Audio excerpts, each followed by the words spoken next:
They told her not to run. But she ran anyway. The twin moons of Galvaris Prime hung like blind eyes above the city, pale and distant, offering no protection. Wind curled through the shadowed metal alleys of District 6, tugging at Naira Ken's hood as she pressed herself against the cold bulk of a freight hauler. Above her, sirens howled. Klaxons screeched warnings she already knew by heart. Naira Ken. By order of the Sovereign Tribunal, you are hereby marked for capture. Surrender now and your execution will be swift. Swift. Not fair. Not innocent. Just swift. Her chest heaved with the weight of breath and betrayal. The cloaking field around her wrist flickered, barely holding, its power cell flickering red. Another block. That's all she needed. Another block to the auxiliary lift shafts. From there, she could reach Bay 47, snag the emergency evac pod, and blast out of this betrayal-stained planet. Except the skybridge ahead was swarming with tribunal enforcers. She crouched behind the bulk of a support beam and tried to swallow the burn in her throat. The wound on her shoulder pulsed, a hot, aching throb. They'd shot her during the escape from the diplomacy hull. One clean bolt. High-frequency cauterizer. Efficient. Lethal if it had struck 2 inches higher. Naira gritted her teeth. Traitor. That's what they were calling her. It didn't matter that she'd spent 6 years brokering peace between warring systems. It didn't matter that she'd memorized every article of the Multi-Quadrant Accord, or that she had saved lives by the thousands through quiet words and gentler solutions. None of it mattered. What mattered was the viral code someone had embedded in the peace treaty's final release files. Code that had ignited orbital weapons on both sides. Code that bore her encryption signature. Naira hadn't written that code. But someone had made sure it looked like she had. She'd been tried in secret, condemned in absentia, and now she was being hunted through the ruins of her legacy. 2 guards, she whispered, peering through a narrow opening in the structure above. Pattern predictable. 60-second intervals. Her voice sounded hollow in the cold night air. She checked the memory chip slotted in the core pad strapped beneath her tunic. Her last hope. If the data inside held what Lorne had promised, true logs, real timestamps, system diagnostics untouched by the falsified tribunal record, then she had a chance. Not a good one. But a real one. The guards below shifted, beginning their rotation. Naira took the moment to move, darting across the skybridge with a silence born of desperation. The rain-slicked surface threatened her balance, but she kept moving. Pain bloomed down her left side, sharp and bitter, as her wounded shoulder brushed a railing. Finally, she reached the access door. One swipe. One override. The panel flickered, resisted, then clicked green. She slid through and sealed it behind her just as a spotlight sliced the air where she'd been seconds ago. Almost there, she murmured, her voice more hope than certainty. The evac pod was older than she'd expected. Scratched hull, outdated interface, low shielding. But its engine hummed with life, and its interior showed signs of recent maintenance. Someone had used it. Maybe even prepped it. Naira hesitated. A trap? Or luck? She didn't believe in luck. But she also didn't have time to be cautious. She keyed in Silva Station as her destination. A backwater trade hub in fringe space. Forgotten, lawless, and anonymous, everything she needed right now. The pod vibrated as its docking clamps released. Through the viewport, Naira watched the glittering spires of Galvaris Prime shrink into the void. The blue-white haze of the atmosphere peeled away, revealing the star-laced black beyond. Her world was gone. Her name was poison. But she was still breathing. Still fighting. And that had to count for something. Silva Station was loud. Its interior throbbed with a pulse of too many lives crammed into too little space. Aliens of all shapes and colors flowed through the hallways, bartering, shouting, laughing. Languages blended into a roar of incomprehension. Neon signs blinked erratically. Ventilation grates hissed steam. Gravity plates glitched every few meters. It was beautiful. Naira limped through the corridors with her hood pulled low, scarf drawn to hide most of her features. Her left arm still hung stiffly against her side, but she'd wrapped it tightly and kept moving. The trade square loomed ahead, dozens of makeshift stalls, traders with too much inventory and too few morals. Food. Weapons. Tools. Even people. She stopped at a vendor selling cheap medkits and paid too much for a stabilizer injection. The sting was immediate, followed by a cool wash of clarity. Not a cure, but enough to keep her upright. "You look like hell," the vendor noted in a gravelly voice, clearly expecting no response. "You should see the other guy," Naira muttered, and kept walking. She found temporary lodging in Section Delta 3, a cluster of repurposed cargo containers rented out as private rooms. Barely wide enough to stretch her arms, but it had a door, a cot, and a recharge outlet. Inside, she finally let her muscles relax. With shaking hands, she plugged her core pad into the wall socket and pulled the memory chip free. It whirred softly as it read the data. Lines of code streamed across the display. Encryption protocols. Timestamps. Unaltered communication logs from the treaty servers. And there, nested beneath layers of obfuscation, were the commands that had triggered the orbital weapons. They weren't hers. The digital signature was similar to hers, yes, but not exact. Someone had cloned her identifier and rerouted the commands through a remote protocol chain she never used. Whoever had done this was careful. Meticulous. Powerful. And worst of all, they had access to top-tier security clearance. She tracked the signal origin. Traced it back. Deep intake of breath. 5 Arden. Valerie Arden. Mentor. Superior. Friend. The woman who had taught her diplomacy. Who had held her hand during her first political failure. Who had whispered encouragement into her ear when Naira doubted her own voice. It was her signature buried beneath the code. Fragmented. Hidden. But unmistakable. Naira stared at the screen. Everything inside her threatened to break. But she didn't cry. Not yet. Corvin Dale, she whispered the name like a prayer. The station registry, as patchy as it was, listed a ship under that name docked at Bay 16. A freighter-class courier vessel, the Horizon Break. She didn't know why he was here, of all places. Didn't know why her hands shook as she wrapped her scarf tighter and slipped into the crowd. They hadn't spoken in years. Not since he left Galveris during the early peace talks, angry at the politics, at the lies, at the silence between them. They'd almost been something once. Then, suddenly, they were nothing. But Naira didn't have many options left. And despite everything, she trusted him. Or maybe she trusted the memory of who he'd been. Either way, he was all she had now. Bay 16 was dim and quiet. The Horizon Break rested on its landing gear, engines dark. Its hull bore the signs of many jumps, carbon scarring, impact scrapes, makeshift patchwork repairs. A man in a grease-stained jacket was half buried in the open engine bay.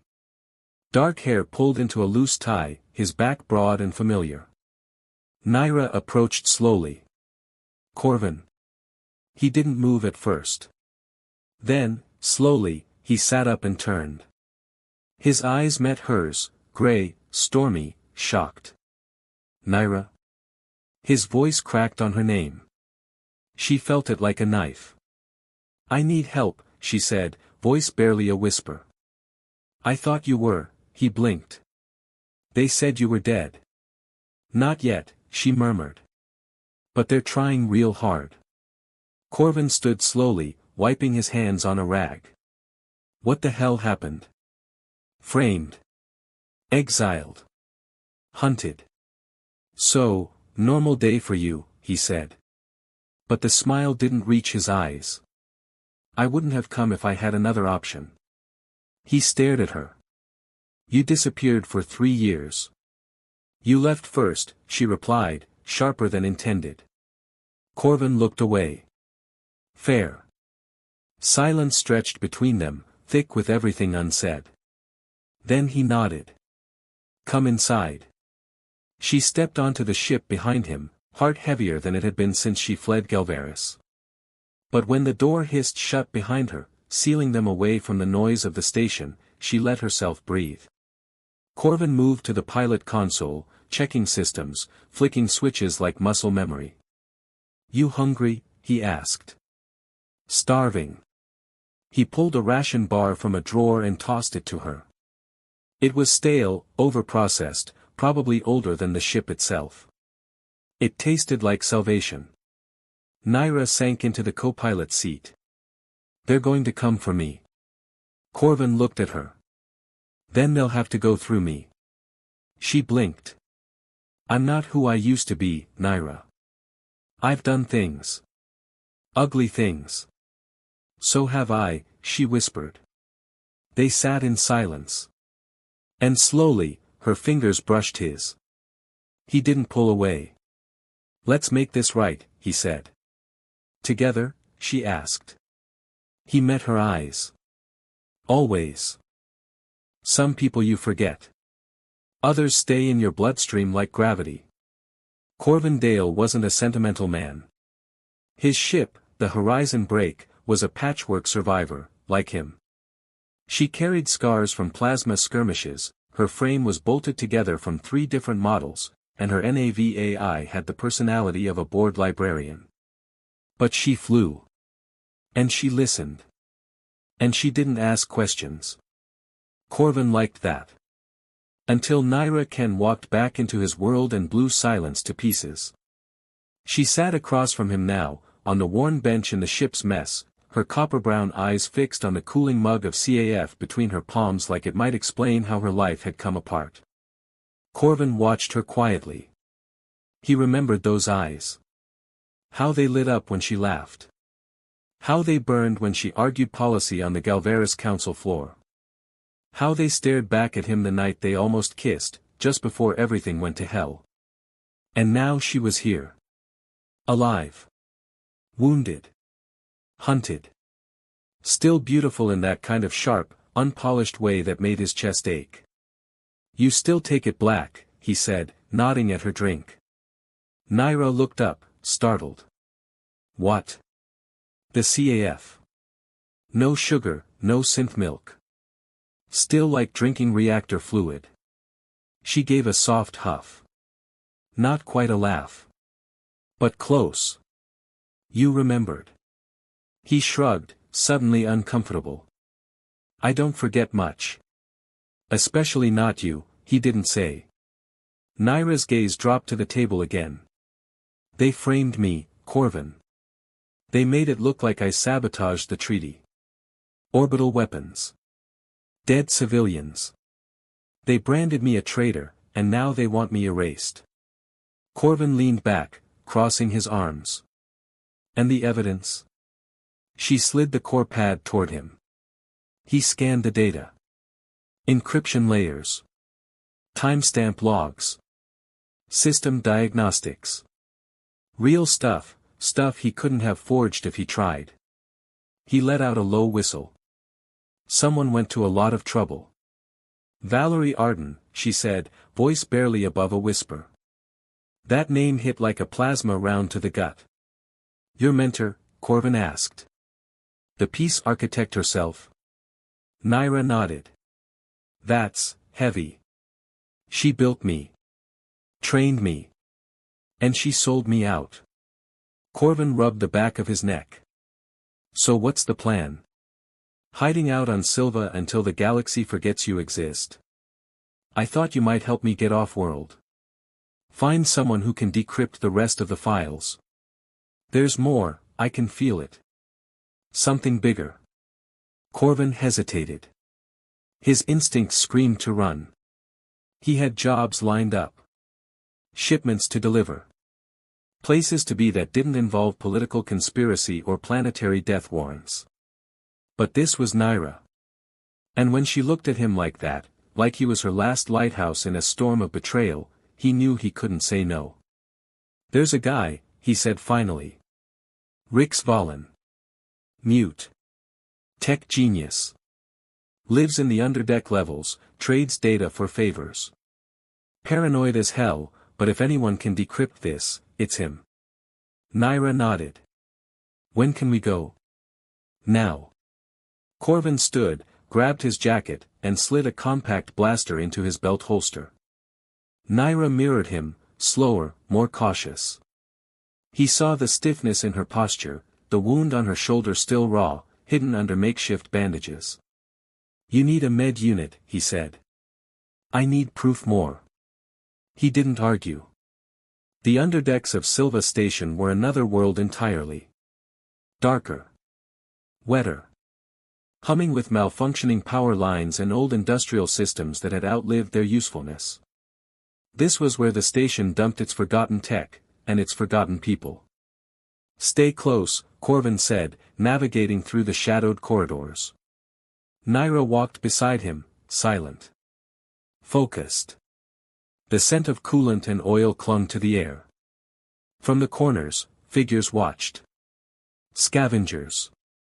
Drifters. The kind of people who didn't have names anymore. Corvin knocked twice on a dented metal hatch. A second later, it slid open to reveal a narrow passage filled with bluish light and old servers.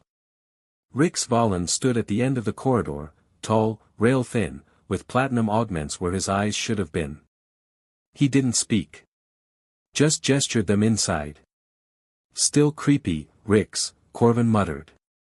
Rix gave a flicker of a smile, barely there. Naira stepped forward, holding out the core pad. "I need this decrypted.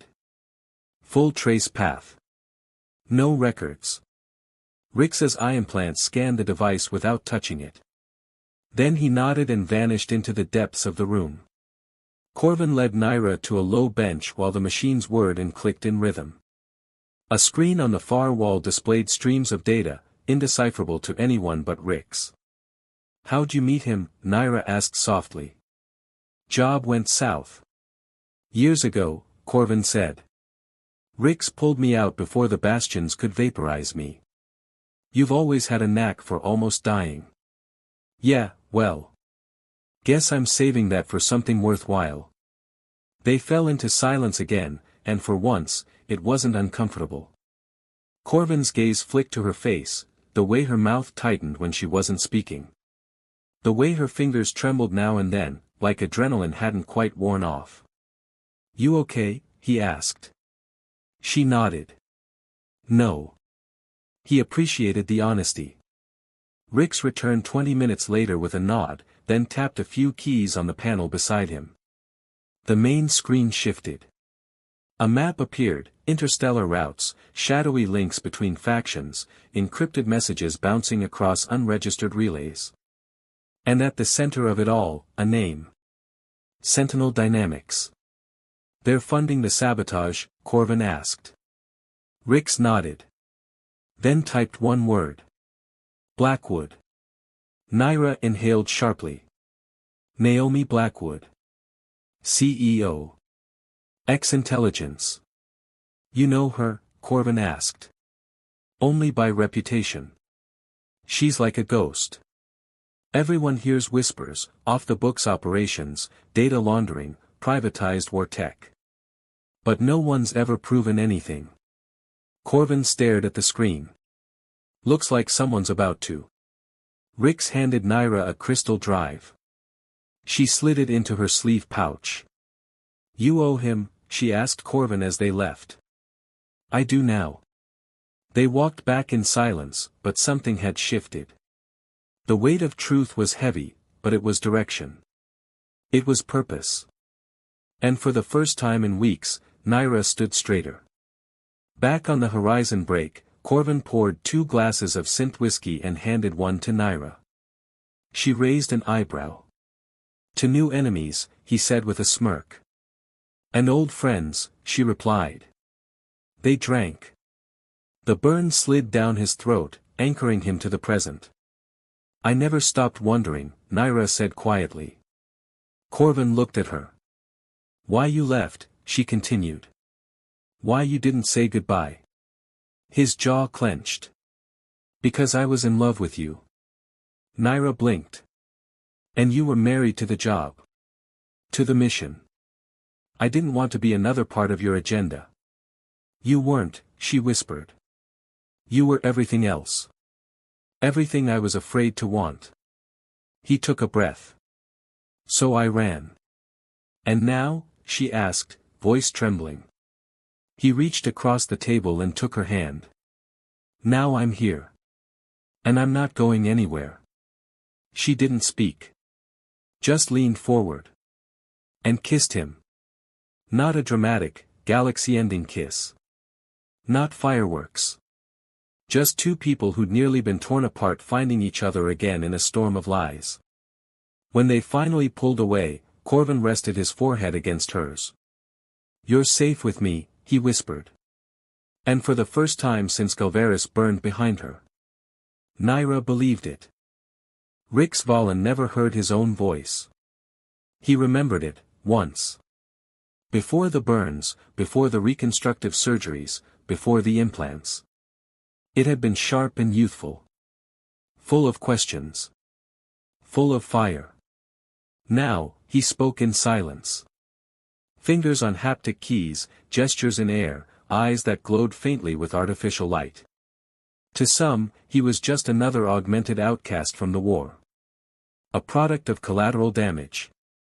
To the rest, he was a ghost in the code, an urban myth who could rewrite security grids with a glance or collapse corporations with a keystroke. Most feared him. A few sought him.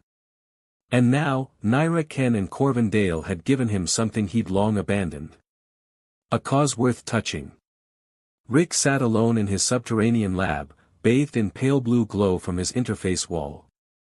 The decrypted files from Naira's drive scrolled silently before him. He didn't blink. Didn't rest. He absorbed. Mapped. Cross-referenced. Every data shard layered new horrors beneath the last. Blackwood wasn't just erasing treaties. She was planning something far worse. Rick slid open a holographic window, pulling a series of message fragments from DeepNet relay beacons. Some were intercepted orders. Others were corrupted video feeds. A few were old logs from freelance pilots who had vanished mid-route. And at the center, one common thread. Project Voxfall. Even typing the word felt like scraping ice across metal. He highlighted a directive with a familiar seal, classified under the now-defunct Earth Sovereign Intelligence Division. Deploy controlled atmospheric destabilizer units to Europa Research Cluster. Suppress evidence.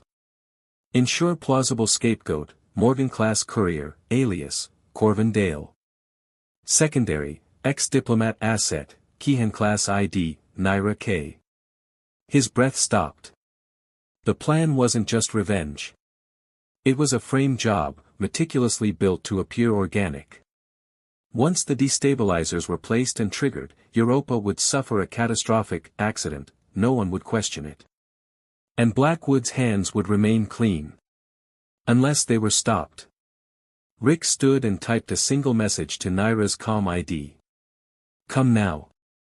You're already in play. They know. Naira's breath caught as the message blinked on her screen. Corvin stood beside her in the cockpit, scanning the star maps for upcoming jump points. What is it? Rix, she said, turning the screen toward him. They're moving already. Corvin's jaw tightened. They're accelerating the timeline. We need to go back. You sure? Rix doesn't call for backup. Corvin exhaled through his nose. Okay. Let's prep the break. But Naira's gut twisted. We're too late, it whispered. Rix knew the sound of a bomb's countdown. Not in sound, but in rhythm. He sensed it in the tremor of the overhead conduits. The faint rise in electromagnetic tension. The subtle interference in his neural interface. He moved quickly. His fingers flew across the air as he activated countermeasures, overriding the inner bulkhead seals, creating decoy user signals, flooding nearby sensors with environmental noise. Then he grabbed a small silver case from the wall, pressed it to his chest, and backed into the escape chute embedded beneath the rear server bank. When the door exploded in a shower of fire and metal, he was already gone. "We're too late," Naira whispered as they rounded the corner to Rix's lab. Or what remained of it. Twisted beams. Scorched walls. Flames licking broken conduit lines. "He's not dead," Corvin said, voice steel hard. "He sent the message after they started the move. He had backup plans." Naira scanned the wreckage. "Then where did he go?" As if in answer, a small bot zipped out from behind a fallen panel, blinking rapidly in an amber sequence. "Code pattern," Corvin said. "One we used back in the Fed Wars. Emergency extraction signal." The bot turned and buzzed down the corridor. They followed. Rix's safe house wasn't much, just a maintenance conduit widened into a crawlspace, hidden behind a falsified waste vent. Inside, dozens of salvaged parts lined the walls. An old hover bed. Food packs. A comm unit. Rix stood, unburned, eyes glowing faintly as Naira and Corvin entered. "Damn, Valen," Corvin said with a grin. "You still know how to vanish." Rix's fingers moved in the air, silent language they both understood. "They came early. Had tracking on the core pad. Project Voxfall confirmed." Naira tensed. "We read the files. What do they want with Europa?" Rix called up the projection again. "Maps, charts, interlaced trajectories of warship deployments and corporate ships under Blackwood's control. Highlighted in red, a slow-moving freighter headed to Europa with forged registration. Voxfall is biological destabilization. Engineered viral storms. Fast degrading but lethal. Makes colonist deaths look like environmental failure. Your names are all over the fake cargo records. So we're the scapegoats," Corvin muttered. "Classic." Naira clenched her fists. "They'll kill thousands. Maybe more." Rix tapped another sequence. A blinking that appeared at the edge of the system. "Intercept window, 18 hours. Corvin whistled. "That's tight. She's in warp right now. We'd need to jump across 2 sectors just to meet her halfway." "We can't wait," Naira said. "Rix, can you fly?" The hacker raised a brow. "You're coming with us," she said firmly. They prepped the horizon break in record time. Rix took the rear systems console, patching into the NAV-AI and overriding standard warp barriers. Naira sat in a co-pilot chair, scanning long-range pulses for signs of the freighter. Corvin took the helm, hands moving with calm precision. "You know," he said softly as they broke into FTL, "this wasn't how I saw us reconnecting." Naira smirked. "You imagine flowers? I imagine not being targeted by war criminals." A beat. Then she reached out, her hand brushing his. "Me too." Their fingers laced without a word. The interception zone was a fragment field, what remained of a shattered moon, now just a drift of rock and ghostlight. "There," Rix typed, marking the rogue freighter slipping between shadows. "Minimal escort. Likely stealth modded." "What do you think?" Corvin asked. "Board it?" Naira nodded. "If we blow it now, we lose the evidence. And risk getting framed anyway," Corvin agreed. "Okay then. Breach protocol." "Subtle," Naira said. "Quiet. Like ghosts." Rix typed again, systems flaring in response. "I'll loop their scanners." They boarded the freighter under cover of interference. No alarms.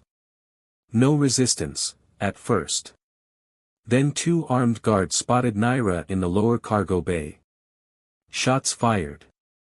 Kinetic slugs. Corvin moved like lightning, dropping one with a stun burst. Naira disarmed the second with a hard strike to the jaw. Rix hovered above via the crawl ducts, disabling internal cams. They reached the main hold. A row of cryopods. Inside each one, canisters. Metal. Humming. Labeled with fabricated codes that Rix quickly cracked.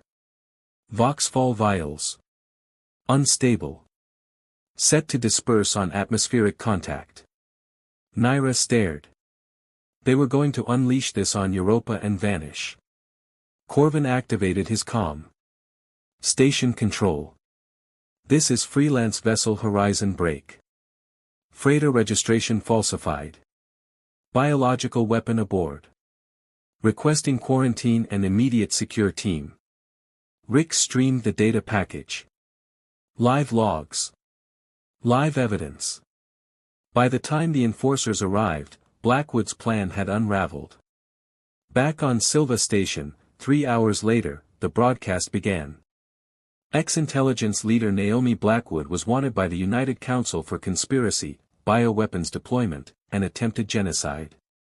Public opinion turned swiftly. And Naira Ken's name was finally cleared. Rix watched from the ship's mess as the report scrolled. He didn't smile. But he felt something stir in his chest. Something like peace. Naira came to sit beside him. "You saved lives," she said. He shrugged. "You gave me proof. And you gave me a choice." Rix looked up. Her eyes were kind. She reached out and tapped his hand gently. And for the first time in years, Rix let someone see him, truly see him, without code or pretense. His fingers moved slowly. "You were worth hearing again." Naira smiled. And in silence, they sat, as the galaxy turned on. Honor was never supposed to hurt this much. Senvel watched the encrypted broadcast flicker across her command tablet. Naira Ken, alive. Not a traitor. Exonerated in front of the whole Quadrant Council. Bioweapons intercepted. Blackwood exposed. Corvin Dale by her side. Again. And Sen. Still hidden. Still alone. The transmission ended with Naira's face, slightly bruised, eyes bright, voice steady as she addressed the press. She'd always had that kind of fire. The kind that pulled people in and left them changed. It had almost destroyed Sen once. She had loved her. Deeply. Silently. Then obeyed the order to watch her fall. "Captain Vel," came a voice at her door. "The courier vessel Horizon Break is requesting temporary dock at high orbit. Security review, standard scans." Sen closed the file and stood. "Clear them for approach," she said. "I'll greet them myself." The docking bay was quiet under the glow of halogen strips and thruster haze.